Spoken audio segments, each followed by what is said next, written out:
You are entering the championship rounds. Shark Week came earlier this year in the form of Carlos Condit. The natural-born killer smelled blood in the water and showed little ring rust in return. To the rest of the welterweight division, be scared. You are Plus, he's now making the world's most listening dominant athlete to angry in a good mood. FRMMA Radio. This is 5 Round MMA.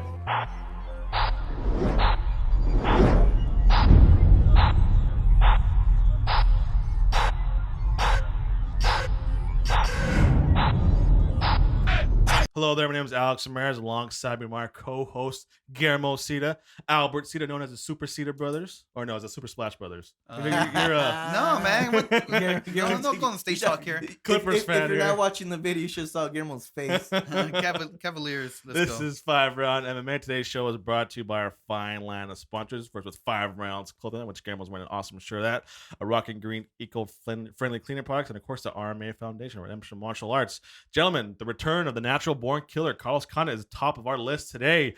Just quick reactions to the return of Carlos Condit after almost a year off with a torn ACL. Something you can relate to, right, Guillermo? Yeah, a little bit. I tore my ACL. Not fighting though, right? No, not fighting. Playing soccer, but I mean, like, yeah, I'm surprised because usually people come back from like big injuries like that, and you expect a decline. Yeah. There was no skipping the beat. There was no ring rust. You know, he did what he was supposed to do out there. He destroyed a guy that was considered back up on, moving towards up the rankings again. And he showed that he's still a top contender in the welterweight division. So I was impressed. Albert.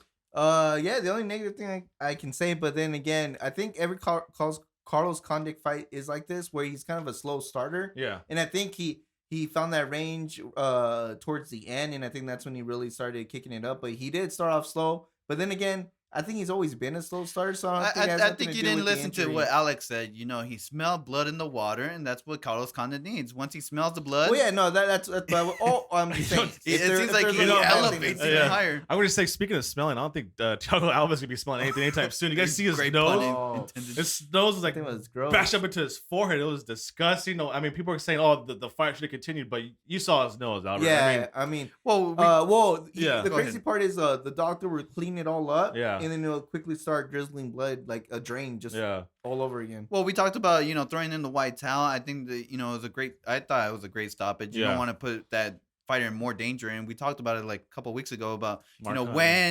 Hunt, when do we know when to throw in the towel? And I think if the doctor says, hey, this could be a potential bigger injury if we keep letting him fight. I thought it was a great stoppage. Because the way it was going, is it going to end? I think people there or end of the third round, right? Yeah, people just wanted to see more action, to be honest. I think one of the frustrating or gruesome parts is like when Carlos Condit was actually pushing the pressure and Thiago Alves was forced to breathe out of his mouth, and you see his mouth open up and just him trying to gasp in for air. You're like, oh, dude, that must suck. Yeah. So, kind of, I took away from Carlos Condit is he seemed a lot more relaxed after the fight. So just give me whoever, even coming, and I think before he got injured, he seemed to me kind of wound up kind of tight. I think the GSP and then the whole Nick Diaz fight kind of got to him a little bit, and then what kind of with Tom Woodley, got torn his ACL with the kick. But now he seems kind of relaxed more. Is a relaxed Carlos Condit a dangerous Carlos Condit? I don't think he's relaxed. I think like everybody says, it's just he faced such good, the top of the division. Yeah. You can't blame the guy. You guys always back up Machida all the time. Yeah. But I mean, like Machida's losses are against the elite. Same thing with Carlos Condit. His fights were against champion GSP. So now Carlos Condit more relaxed. Should your boy the Red King be worried, Albert? No, because he's been dying for this matchup. I mean, he's been asking that rematch for Carlos Condit for 3 years now. I think if anything, this excites him. Now he knows that if he wins, he might be able to get finally revenge one of the worst losses he has on his record. So I think he's more. I think if you think about it, it couldn't work out any better for McDonald. He revenges his loss with Robbie Lawler and becomes champion, and then he gets to revenge his other loss against Carlos Condit. So, I've heard that Matt Brown wanted the winner. That ain't happening. Yeah.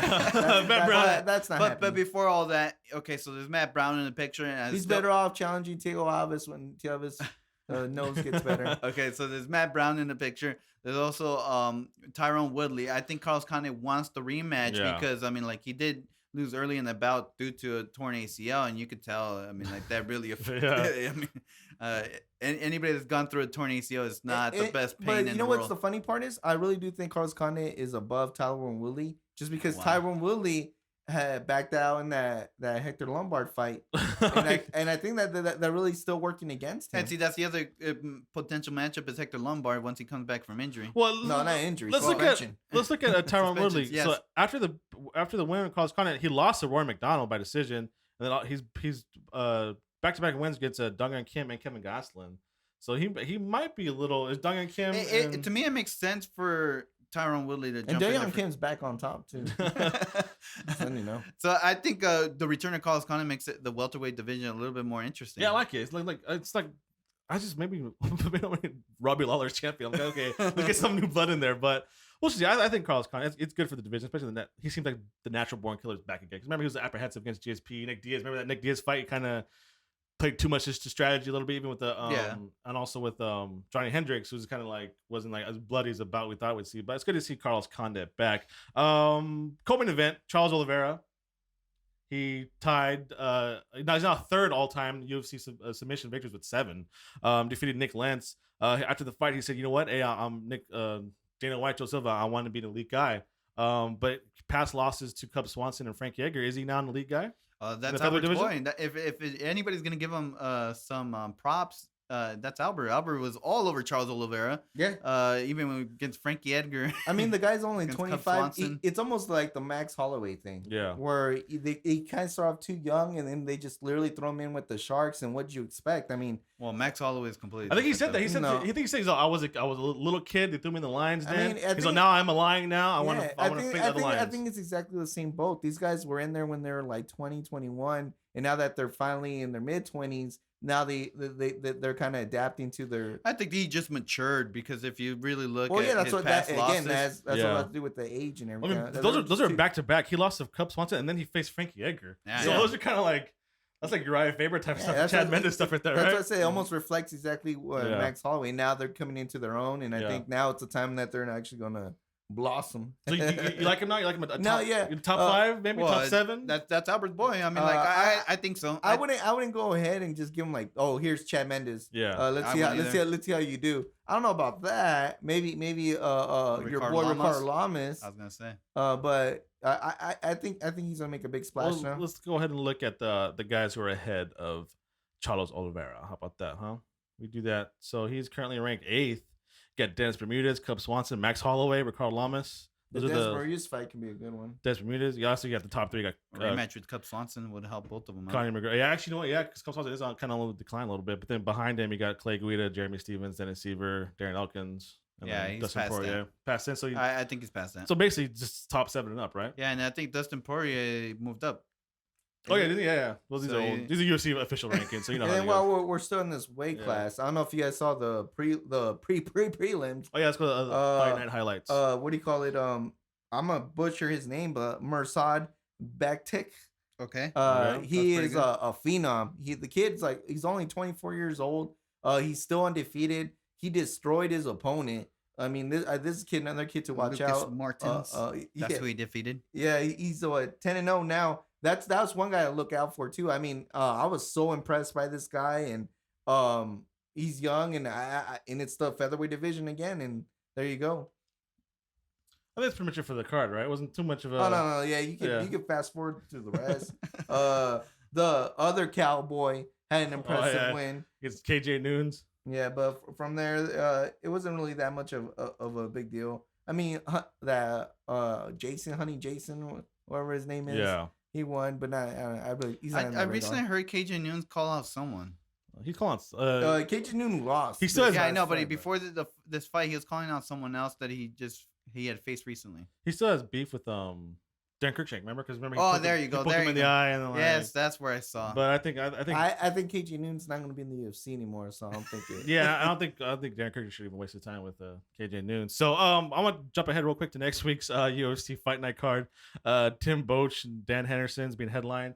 Co-main event of Ben Rothwell and Matt Mitchell. What are you guys' thoughts on that real quick? You guys even watch it or? I'm a meathead, so You're a meathead, you gonna watch it? I'll watch the highlights. Albert, that should say something about this fight card, right? Yeah. I mean, I guess. Well, no disrespect to Tim Boach, but I mean, like, everybody's anticipating the H bomb to release on 10 I mean, hopefully we'll see. I just wanted to bring it up because we are. Look, Bruce Leroy's was kind of a slow week in MMA news, so that's why I brought it up. I'm not gonna lie. Bruce Leroy's in the card, so I'll probably start off because I'm start off watching him, and then it's gonna go like every single fight. I'm like, I'm gonna watch so and so, but I'm already watching him. I might as well watch the whole card. So. All right, so that's it for this fight night round segment. Stick around. I want to talk about is it really smart for Bethe Correia to make Ronda Rousey angry? Stick around. Welcome back. I want to ask you guys a question. Is making the world's most dominant athlete angry a good idea? No, sometimes. I think it's a bad idea. Sometimes, if you get in their head, maybe. But then if you, it's like hitting like a bee's nest. I mean, I guess it's not the best thing to do. There's some things you shouldn't be said. I mean, no matter how much you dislike this person or how much you want to trash talk, there's certain things that are not politically correct. Like the Mike Tyson thing, where I was like, I'm all for talking trash. But then remember that Lennox Lewis thing, your babies. And then we start saying, I'm gonna eat your babies and stuff like that. And then you start grabbing his crotch and pointing out specific media that he was gonna do them in the A. I guess there is a fine line to trash talking. But I guess to Albert's point, I was like, if it's gonna mess with their mind, I mean, like, that's I think they say all the time, the most emotional fighters aren't necessarily the best fighters because they forget the strategy or they forget to stick with the game plan and they just kind of want to go in there and destroy it, and sometimes that's their downfall. So before we continue, we haven't introduced the topic. Was Bethe Correia and Ronda Rousey trash talking. Bethe was super confident about coming into the fight. So I'm going to beat her. Hope she doesn't get depressed, and she laid this out. Hope she doesn't kill herself after she loses. That's just because Ronda Rousey's book was My Fight, Your Fight came out. It was a very personal, in-depth autobiography. Memoir almost, saying that she had personal issues. Even after she lost the Olympics, she got kind of depressed and her family issues. And Bethe Correia said, well, I hope she doesn't get too depressed when I beat her and kill herself. That kind of sparked a thing of it, controversy this whole week. And like I said, do you really want to make Ronda Rousey bad? But did she kind of cross the line there? I think she crossed the line. But back to Albert's point is like, Ronda Rousey has actually been thriving from the trash talk. This is not the first person to trash talk Ronda Rousey. The only one I can think of is Miesha Tate. And she almost broke her arm. But if you think about it, that was like more like annoyance, right? Like she didn't really seem mad by Miesha. She like I'm just annoyed by Miesha Tate and her boyfriend. But if you think of the Miesha Tate fights, those are actually ones she didn't do that. I mean, Miesha Tate actually did a good job as far as. No, she lasted a minute longer than anyone else. She almost went the whole 5 rounds with her. Did she? I don't even remember. And then in the first fight, she had some success on the stand up before she got caught. So if you really think about it, she did have some success. So it still made Ronda Rousey look dominant. But back to your point. What was the question again? Did she cross the line? Yes, I think even not knowing about her even specific not knowing past. There's a certain thing, especially in social, aspect of it, that we shouldn't the cross. mothers out of it. Yeah, really. And moms, children, and that goes to parents in general. Yeah, parents in general. Yeah. We do have an issue parents in the whole world.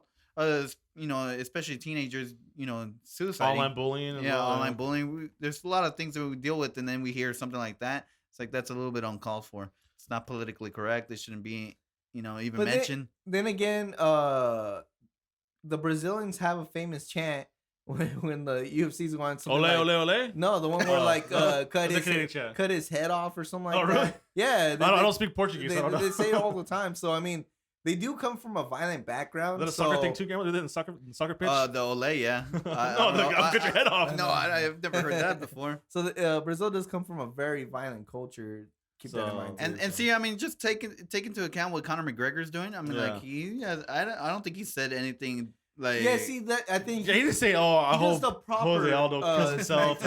Yeah. So it feels like that he's just saying he's better than Jose Aldo. So that's what kind of bet. And I kind of like how he always ends all his smack talking. Look, listen, I don't hate anybody. I'm just a businessman. You're in my way. Very gentlemanlike. Yeah. and it's cool because every time he says, I'm like, you know what? He's right. And notice the difference is that Conor McGregor does smack talk and you like him for it. Yeah. Bet because he said this comment and people are actually. I liked it when she was hitting up the 4 horsewoman and saying like she should have just gone with that. That was kind of cool. Yeah. That was all good and that was all good, clean trash talk. But then So Kinda lost it. should the UFC use this as Ric a Flair never went that far, did exactly? It's funny because they were talking about Conor McGregor being like the Rock of the UFC or something. I think The Rock said that. The Rock reminds me of me in the UFC. Yeah, so. I think I saw that he? Even too. though I think The Rock in one of his promos did tell someone to go kill themselves. But I'm pretty sure it was like in the Hell in a Cell cage match, wasn't it? Maybe it was in that You context. can't really take professional wrestling too much when they have a casket matches and buried alive matches. And then they have a script to go along with. Oh, don't you ever say The Rock read from a script, all right? He Okay. That freestyled was off the top of his head. And make sure he had bullet points to get to, like the date and the name of the pay per view. Other than that, it was all. I wish I could go into like if The Rock did have some kind of writing. I wish I could see like I'm gonna call him. He's a jabroni. Yeah. He needs to go down to the SmackDown hotel. This one's gonna go to something Lane.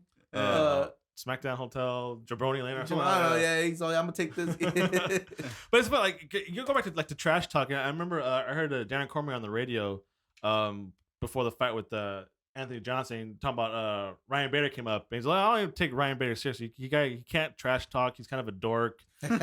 So do you think a guy can, like a fighter, is his cred like downgraded if they can't trash talk at all?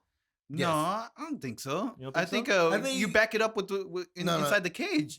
I mean, you can talk all you want, but if you can't back it up in the cage, what does it matter if you can trash talk or not? There's like funny, like you said, there was like Conor McGregor, and then there's like just the people just mean, like Bench Cohen say, well, this is trash talking because I want to kill her, suppose in quotations, but it's kind of an art form, right? I think there's look at Chael Sonnen. I think there's two best ways to go about it. Either you go the Chael Sonnen route or you go the Fedor Emelianenko route, where you're like, you don't say anything at all. But sometimes that's the scariest thing. You're like, dude, this guy's not saying. But that's not trash talking. Yeah, it is mentally trash talking. I mean, if you think about the best trash talker of all time was Michael Jordan, but he had his skills to back it up. Yeah. I think over here. Well, I think that's always had to do with trash talking. You can't really talk it unless you can back it. Yeah. Yeah, I know. If you can't back it, don't say anything. That's why we don't take real trash talkers serious unless they're like the champions. That's why when we hear Conor McGregor, we look, oh man, this guy's beating everybody's trash talk too. So you kind of respect it a little bit more. But so you admit that Matt Mitrione's not a star because he be talking trash all the time. But then the other problem, is you motivate people. Look at what Michael Bisping's gone through. I mean, like all he does is motivate the other person to go to elevate to a higher level, and try to defeat. You think like Michael Bisping goes to like a restaurant, orders a dinner, like wait, I'm gonna kick this guy's butt. I don't know what's up about him. He just says that thing, right? He opens his mouth, people want to just punch him in the face, but I don't know. Do you think the UFC should take this whole kill yourself suicide thing and like promote it, or just kind of brush on his shoulder? Or does Ronda Rousey even need anything to hype? No, does she even need storylines anymore? They shouldn't even bring it up anymore. I think they should just put it under the rug and let's look for a different angle. Yeah, this wasn't cool. Let's move on. Is there an angle to this fight, or just Ronda Rousey's next opponent? Albert just said the four horsemen. That's it. And I think they should go. She beat the other ladies, and now she has to beat the queen. I mean, like other than that, I can't even name the four horsemen, can you? Or horsewomen? No. Yeah, it's I had one in my head, but I can't think of her name. Yeah, I mean, it's literally Ronda Rousey's ship, and everybody's just trying to jump on it, right? Yeah. But hopefully, we'll see. I mean, like I said, I'm just trying to get that free WWE ticket. Yeah, exactly. I don't think it's a very good idea to make Ronda Rousey mad because they said she comes into fights when she respects her opponent like Kat Zingano, she destroyed her completely. Yeah, I know. So what's she gonna do when she's actually mad and angry at Bench Cohen? So we'll see. I think it should be a great fight, anyways. I'm gonna kind of move on to another Brazilian. Vitor Belfort held a press conference this week after losing to Chris Weidman. I guess it kind of aired out. Was the UFC sponsored? No, it was at his gym. So it was Wanderlei Silva shoot. Yeah, basically. It was he basically said that he had a dislocated shoulder coming into the fight, and that wasn't an excuse. So he had the Manny Pacquiao syndrome. Yeah, the Manny Pacquiao, and that it wasn't so much the shoulder, but that I guess he didn't have enough patience. That's why he lost to Chris Weidman. So I ask you guys, was this press conference even necessary for Vitor Belfort? This is hurt his image even more. He couldn't say this in just the regular press conference. I guess not. Well, yeah, I think a whole banner of sponsors. I guess maybe is that the route now? Like after a fighter, like okay, after I win or lose, I'll have a press conference. You guys have all my banners. That's a good way to get your sponsorship deal because technically it's not a UFC affiliate. Yeah. The fight week is over, and you can I'm in my own gym. He's teaching all these other fighters something. Yeah. I mean, so other than that whole business side, do you think it's really a good idea from the whole hey, this guy's hurt my shoulder? Honestly, everybody was on Chris Weidman for not fighting for such a long time, and then this guy or Vitor Belfort, he's hurt, and if he called off, everybody. Yeah, It would have been 100 times worse. Yeah, if he would have called had he called off, because Vitor Belfort. That's a great point. Vitor Belfort did not want to take any other fight, waiting for Chris Weidman. Yeah. And now that he has his opportunity, he's gonna push it away. So, but at the same time, it's kind of like the Floyd Mayweather and Pacquiao thing. It's like you're bringing up excuses instead of like saying fighting through it. The one thing Vitor has for him is that it's a very short line in the middleweight title run right now. I mean, if you look at it, the only person's left really in it is Jacare, Tim Kennedy, and maybe you got the dark horses, Yoel Romero, Mousasi might get back in there. And so technically it's a short line, and Vitor, all he has to do is be one of these guys. Well, Mousasi already called him out for UFC Japan. There you go. See? So. Well, that's the next point. Mousasi called him out to face in Japan. Also, Tim Kennedy wants to fight again. Wants to fight Vitor Belfort. Mm-hmm. It's like Vitor Belfort now the new Michael Bisping of the division. Yeah, like people are calling him out left and right. Well, the thing is now that he's he can't take TRT. He's not as intimidating when you lose 30 pounds of it's muscle. like, now let's see if he's really that big hot shot that he says he is. Yeah. I mean, so should we expect people to call out? Yeah, definitely. I see nonstop calling out, especially if, let's say, Mousasi gets through him, and now Tim Belfort, and then, that 3-fight lose streak, and he's no longer there. Yeah. I want to go back to the Bethe Correia and Ronda Rousey thing. It actually happened on Twitter when she issued the policy. Ronda Rousey said, at Bethe Correia, suicide is no joke or a selling point. My father will be with me the day I hand you the comeuppance you deserve. And then Bethe Correia at Ronda Rousey, you never knew what happened to your dad. I'm humble enough to ask you for forgiveness. My family is a godly blessed to me. See you at UFC 190. So she did apologize. Yeah, but again, it's kind of a rough selling point. Yeah, I know. So with Vitor Belfort, Gegard Mousasi, anything else you want to talk about? No. I mean, I'm just excited. July's around the corner. Well, since you brought up Twitter, I just want to mention that JR did tweet it last night, and he said he officially stamped it. It was a slobber knocker. Oh yeah. So it was JR approved. I'm actually before we leave, Guillermo, are you getting kind of hyped now? You're not seeing all the promos for Cain Velasquez's return? You know what? I haven't seen the promo. Oh. They have one, but I thought they could have done better. Yeah. They have a whole thing like only one man can be the baddest man in the planet. And then they show a little bit of training, a little bit of the fights. I'm the one. No, I'm the one. And then it ends with Cain Velasquez leaving the AKA gym and turning off the lights. I thought they could do a better job, especially after I saw the Jose Aldo, Conor McGregor one. Yeah. And then this one's Mexico City, much more Aztecian. I don't know. I have a theory that the UFC doesn't want to put any money into Cain Velasquez. Just because, and then he might pull out because we still got a couple weeks of the fight. So hey, relax, because AKA it has the potential of having 3 belts.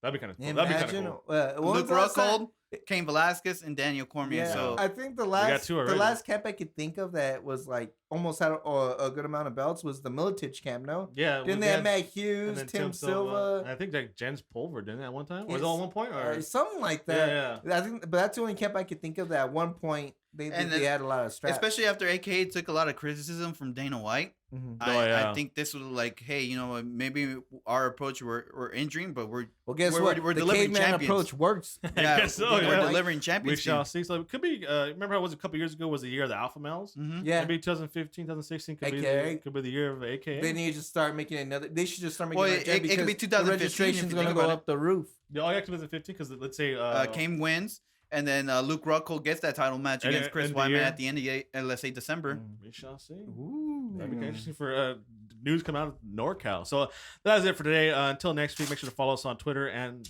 Instagram at FiveRoundMMA. Like us on Facebook, subscribe to us on iTunes, YouTube, and Podomatic. And please visit FiveRoundMMA.com. And again, a big thank you to all of our sponsors, Rocking Green eco-friendly cleaning products, 5 Rounds clothing line, and of course the Redemption Martial Arts. I get a lot of props when I wear mine at the gym. I'm not gonna lie to you guys. The 5 Rounds? Yeah, people go like, "Hey, what's 5 round?" Or like something.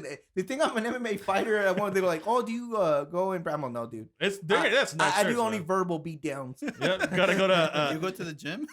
Yeah. Go to 5rounds.clothing and follow them on Twitter at 5roundswear to find out, see all the latest fashion. They always popping up new stuff. It's great stuff. I like it because it's simple. It's not like MMA shirts have a history of being loud and stuff like that, and too gruesome. This one nice, skulls and crossbones. I like it. Anyway, so that's it for today. Thank everybody for listening. Albert, what do you got?